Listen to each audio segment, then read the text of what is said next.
Bonjour à tous et bienvenue dans cette vidéo où on va parler de référencement naturel. Je me présente, je m'appelle Adèle Duchesne et aujourd'hui j'ai décidé de vous faire une vidéo sur le cocon sémantique. Alors le cocon sémantique, qu'est-ce que c'est? C'est une stratégie de Laurent Bourrelly qui est un peu la rockstar du SEO en France. Et d'ailleurs, je vous propose directement d'aller voir dans la description et de trouver un lien vers son site web qui vous permettra d'avoir accès à une formation beaucoup plus complexe et précise sur le sujet.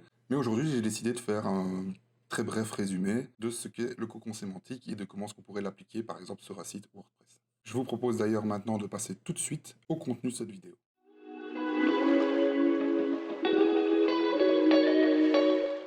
Donc maintenant on va vraiment parler, on va vraiment rentrer dans le vif du sujet qui est le cocon sémantique. Alors ce que je vais essayer d'abord de faire, c'est d'établir un petit peu l'image de ce qu'est un cocon sémantique et de voir comment est-ce qu'il se structure et comment il se retrouve dans un site web. Alors pour ça, j'ai cette petite image.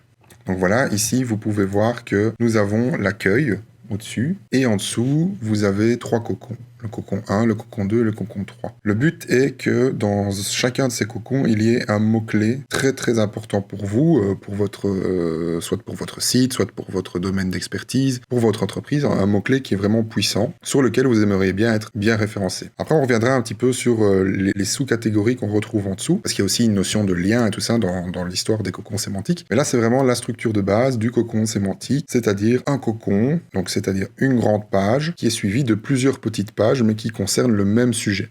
Tous les petits ronds que vous voyez en dessous, ce sont d'autres pages qui vont parler d'un sujet un peu plus précis, donc d'un mot-clé un peu plus précis que le mot-clé du début. Donc voilà, on voit à quoi ressemble un cocon sémantique, donc c'est-à-dire la page d'accueil, et en dessous on a les cocons, et on a des cocons sur des mots-clés qui sont vraiment très pertinents pour votre entreprise. Alors, maintenant, ce qu'on va essayer de faire, c'est chercher ces mots-clés qui vont se retrouver dans l'écho. Pour ça, vous avez plusieurs outils. Vous avez l'outil SEMrush, vous avez l'outil Ubersuggest, vous avez l'outil planificateur de mots-clés de Google. Tous ces outils-là vont vous aider à retrouver un mot-clé. Alors, je ne vais pas vous montrer ici comment est-ce qu'on retrouve des mots-clés, parce que tout simplement, c'est pas le sujet de la vidéo. Mais si vous voulez une vidéo sur comment trouver des mots-clés sur Internet, eh bien, vous mettez dans les commentaires que vous aimeriez bien avoir ce genre de vidéo. Et j'en ferai peut-être une plus tard. Voilà. Comme vous pouvez le voir ici, j'ai fait une recherche Ubersuggest du mot-clé, par exemple, veste. Donc j'ai cherché le mot-clé veste qui génère, comme vous pouvez le voir ici, 33 000 recherches par mois mensuelles en moyenne, bien sûr. Donc ça, c'est le volume de la recherche. Et en dessous, vous avez d'autres suggestions de mots-clés qui sont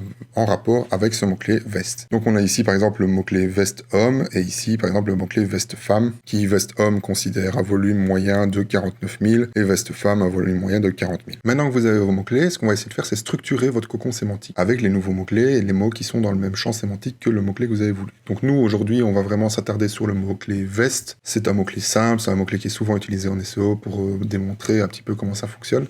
Donc je préfère rester simple et pas trop divaguer. Pour faire cette structure, il y a un outil qui est génial, c'est MindMaster. MindMaster, c'est quoi? C'est un outil de création de mind map. Et oui, pourquoi? Parce qu'en fait, la mind map, c'est la meilleure façon de visualiser à quoi pourrait ressembler notre cocon sémantique. Donc, je vous montre un petit peu à quoi ça pourrait ressembler sur MindMaster. Donc voilà, sur MindMaster, je vous montre pas comment ce qu'on fait. Je vous mets encore une fois le lien dans la description de l'outil MindMaster. Mais comme vous voyez, vous avez le mot-clé, donc le cocon principal, qui est le mot veste. Et ensuite, vous avez d'autres mots-clés comme veste pour femme, veste enfant, veste pour homme, qui, eux, vont donner de la force, après on va voir comment, avec des liens, vers le mot-clé veste, vers la page veste, qui va être mieux référencée grâce aux liens en dessous, qui sont les liens de la page veste pour femme, veste pour enfant et veste pour homme. Donc maintenant, vous avez vu la structure du cocon sémantique. Ce qui est important de savoir, c'est comment est-ce qu'on relie toutes ces pages ensemble, et pourquoi est-ce qu'il faut les relier. Et donc, j'en ai parlé il y a quelques instants, c'est la notion de lien. Et les liens en SEO, c'est quand même quelque chose de très important. Donc,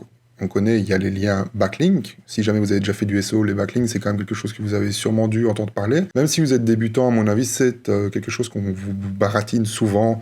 Les backlinks. Mais il n'y a pas que les backlinks. Donc les backlinks, ce sont des liens qui viennent d'autres sites vers votre site. Donc ce sont des liens qui donnent de la force à votre site. Donc oui, c'est super important. Mais en SEO, il y a aussi les notions de liens internes. Donc les liens qui créent du maillage interne dans votre site. Wikipédia est un super bon exemple du maillage interne parce que Wikipédia fonctionne très très bien avec ça. Ils nous ont extrêmement bien optimisé le maillage interne et ce qui fait qu'aujourd'hui, il se retrouve premier dans énormément de recherches. Donc aujourd'hui, ce que je vais vous montrer, c'est comment est-ce qu'on relie les pages entre elles pour donner du poids sémantique à une page bien précise. Alors, Ici, vous voyez cette image qui, première vue, qui nous semble un peu complexe, mais vous allez voir, c'est extrêmement simple. Ici, vous avez au-dessus le mot-clé veste. Ce mot-clé veste, en dessous, il y a le mot-clé, il a d'autres pages, donc il est relié avec d'autres pages. Pour la page veste pour femme, veste pour enfant, veste pour homme. Et en dessous, il y a encore des sous-pages, veste pour femme en jeans, veste pour femme en velours, veste pour femme en tissu, etc., etc. Vous pouvez mettre même des marques, ça ne change rien.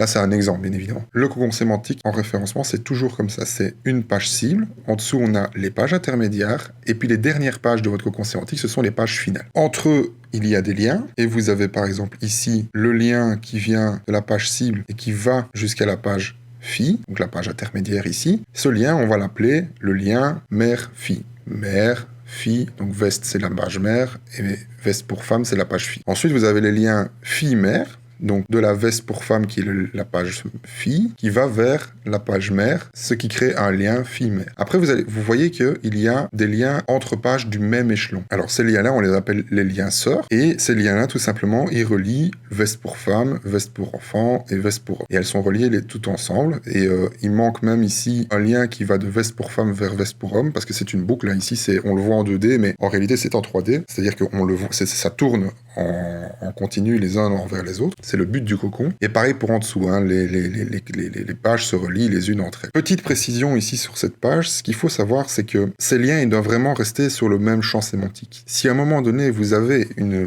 page veste pour femme qui redirige vers complètement autre chose, imaginons qui redirige vers lunettes, par la page lunettes par exemple, vous perdrez le poids de votre page sémantique et ce serait pas très bon aux yeux du moteur de recherche sur lequel vous voulez être référencé. Donc maintenant que vous voyez un petit peu comment est-ce qu'on structure un cocon avec les liens, donc les liens mère, les liens fille-mère, les liens mère-fille et les liens sœurs, qui relient les pages finales, les pages cibles, les pages intermédiaires, etc. Maintenant, je vais essayer de vous expliquer comment est-ce qu'on fait pour créer un contenu et comment est-ce qu'on fait pour mettre ces liens. Donc, tout simplement, où est-ce qu'on va mettre ces liens, à quelle place. Parce que, évidemment, vous pouvez faire comme vous voulez. La disposition des liens, c'est pas la chose la plus importante, ça n'a pas vraiment un vrai impact, mais en termes de structure, je vous conseille de faire comme je vais vous montrer. C'est une structure qui fonctionne très bien, parce que vous allez voir, sur certains sites, on retrouve quelquefois beaucoup de liens qui sont en première page, qui sont dans le premier paragraphe de la première page. C'est une technique qui a déjà été utilisée plusieurs fois, c'est pas une mauvaise technique, c'est une bonne technique. Encore une fois, ici, moi, ce que je vous explique, c'est une technique de base, c'est la technique de comment est-ce qu'on vous structurez dans votre tête, comment ce serait le plus simple pour vous de structurer. Donc pour ça, je vais vous montrer une petite page que j'ai codée moi-même. Donc nous voilà sur la page que j'ai fait en HTML. Donc comme vous voyez, c'est une page très basique, hein. Il n'y a même pas de menu. C'est juste pour vous expliquer un petit peu comment est-ce qu'on structure les pages par rapport au cocon sémantique et où est-ce qu'on place les liens, etc. Donc ici, on est sur une page cible.